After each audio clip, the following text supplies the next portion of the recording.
नमस्कार प्रिय दर्शकों, हाजिर हूं मैं राहु का अद्भुत प्रभाव आपको समझाने के लिए। पूर्व में बहुत से कार्यक्रम राहु से संबंधित किए हुए हैं, लेकिन प्रिय दर्शकों, आज का जो कार्यक्रम है बेहद अद्भुत है। राहु को आप जान पाएंगे, समझ पाएंगे। अगर आप राहु के बारे में और कार्यक्रम देखना चाहते हैं तो अभी चैनल को सब्सक्राइब कर लीजिए और प्लेलिस्ट पे जाइए। राहु और केतु के नाम से आपको प्लेलिस्ट मिलेगी, वहां पे जाके आप देख सकते हैं।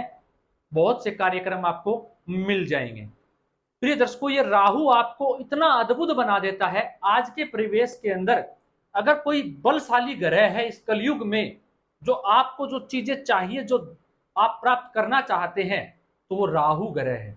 देखिए अपनी जन्म कुंडली के अंदर जो मैं आज आपको राहु का एक अद्भुत प्रभाव, एक अद्भुत जानकारी देने जा रहा हूं, उसको जानिए प्रिय दर्शकों, और इस विषय को नोट भी कीजिएगा कहीं ना कहीं पे।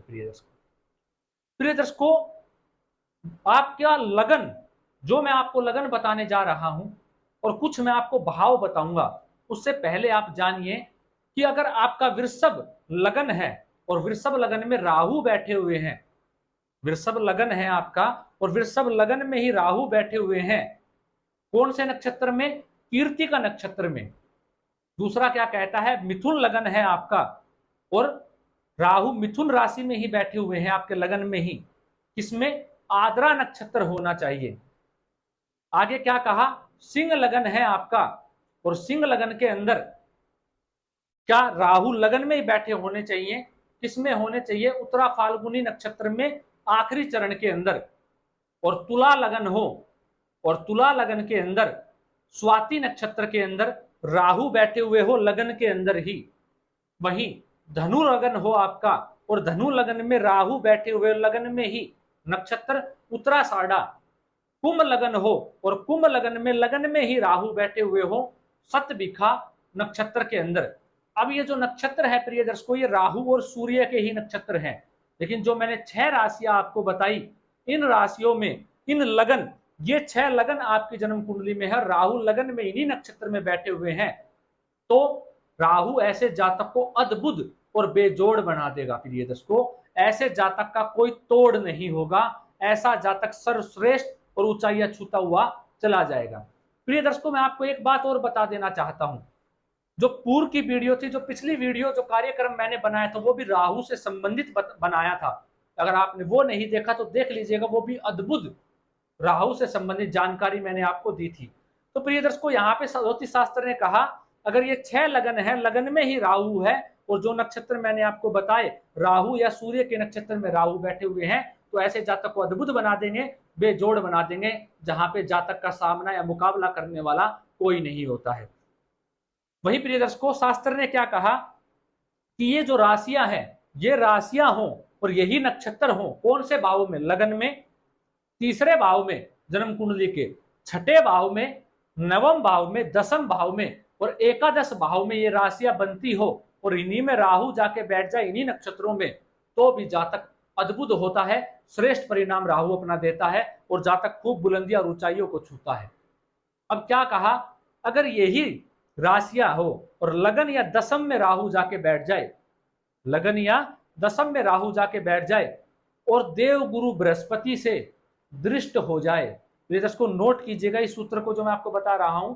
लगन में वृषभ, मिथुन, सिंह, तुला, धनु या कुंभ राशि में राहु हो या दसम में इन्हीं राशियों में राहु हो और राहु के नक्षत्र में, खुद के नक्षत्र में या सूर्य के नक्षत्र में बैठा हुआ हो और देवगुरु बृहस्पति से दृष्ट हो जाए, तो ऐसा जातक उच्च अधिकारी होता है, किसी बड़ी पोस्ट पे होता है या किसी बड़ी संस्था को चलाने वाला होता है या राजनीति में बड़े पद पर, मंत्री तक के पद पर ऐसा जातक विराजमान होता है, जाता है और ऐसा जातक खूब मान सम्मान, धन दौलत अपने जीवन काल में अर्जित करता है। वहीं अगर नवम भाव में ये राहु बैठे हुए हैं, देवगुरु बृहस्पति से दृष्ट हैं और इन्हीं राशियों में या नक्षत्र में है, तो ऐसा जातक जबरदस्त सलाहकार होता है और अपने सलाह के दम पे ऐसा जातक खूब ऊंचाइयां हासिल अपने जीवन काल में कर लेता है। ज्ञान देने वाला होता है, सलाह देने वाला होता है, धर्म को मानने वाला भी ऐसा जातक होता है। प्रिय दोस्तों, और भाग्य निरंतर ऐसे जातक का साथ देता हुआ चला जाता है। अब प्रिय दर्शकों, मैंने क्या कहा, इन्हीं भावों में कहीं हो, जो मैंने आपको 6 भाव जन्म कुंडली के बताए, लगन, तीसरा भाव, छठा भाव, नवम भाव, दसम भाव, एकादश भाव श्रेष्ठ। आप जानते हैं तीसरे, छठे और 11वें भाव में तो वैसे ही राहु श्रेष्ठ फल देते हैं, धन धान्य की कमी नहीं होने देते कभी भी। ऐसे जातक को शौर्यवान पुरुषार्थी बना के रखते हैं। शत्रुहंता होता है ऐसा जातक, शत्रुओं पर सदैव विजय प्राप्त करते हैं जिनका राहु इन भावों में होता है प्रिय दर्शकों।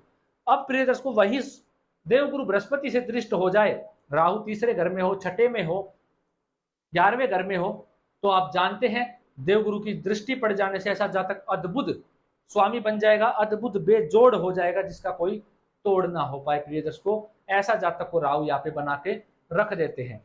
लेकिन प्रिय दर्शकों, आप जानते हैं अब ये जो नक्षत्र में मैंने आपको बताया, अलग अलग भावों में अलग अलग जातक को प्रभाव देखने को मिलता है किसी भी ग्रह का। लगन के अंदर आप जानते हैं सर्वप्रिय लगन है जन्म कुंडली का, लगन से हम किसी भी चीज का विचार कर सकते हैं, ये आप जानते हैं।